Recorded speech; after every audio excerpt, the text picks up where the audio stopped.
Кадамжай районундагы Ооган согушунун ардагерлери чегара аймагындагы Капчыгай жана Көкташ чегара заставаларындагы мекен чегин коргоп кызмат өтөп жаткан аскерлерден кабар алды. Ардагерлер жаш жоокерлер үчүн китеп, комуз, гитара жана аскердик тактиканы үйрөтүүгө доска алып барды.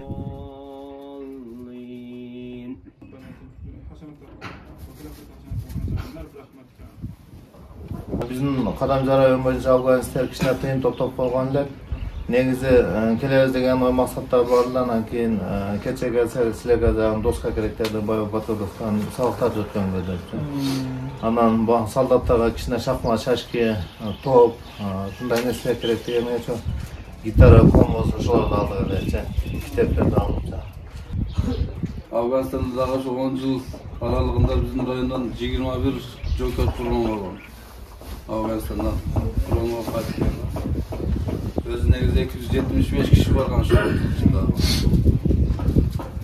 Hazır күндө bir 202 Afganız şu katı odada bizde.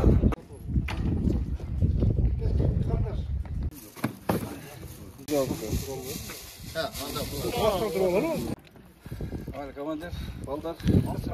Kardazdan ırını eskaçan olsayın. Musulmançılıktan, hadislerden, şükür normattan, inşallah İslam. Ооган ардагерлери өткөн жылдын 14-17 сентябрында болуп өткөн чегара чырында курман болгон жоокерлерге Куран окуп, аскер бөлүктөрүнүн абалы менен таанышып чыгышты. Ошондой эле алар согуш талаасындагы досторун эскерип, жаш мекен сакчыларына өз кеңештерин беришти.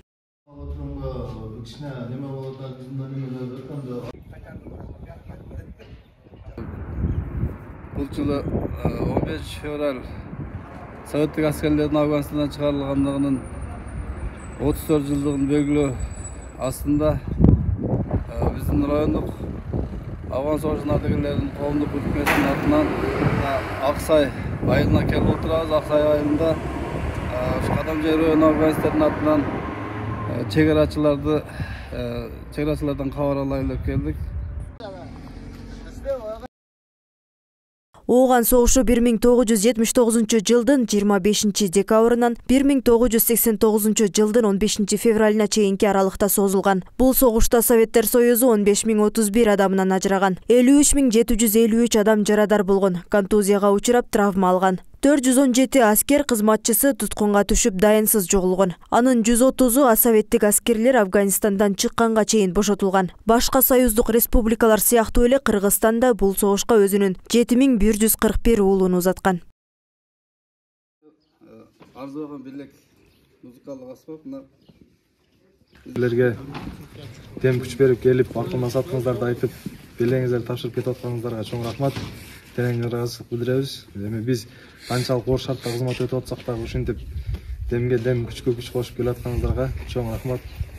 Айбегим Набиева, Алтын бешик жаңылыктары.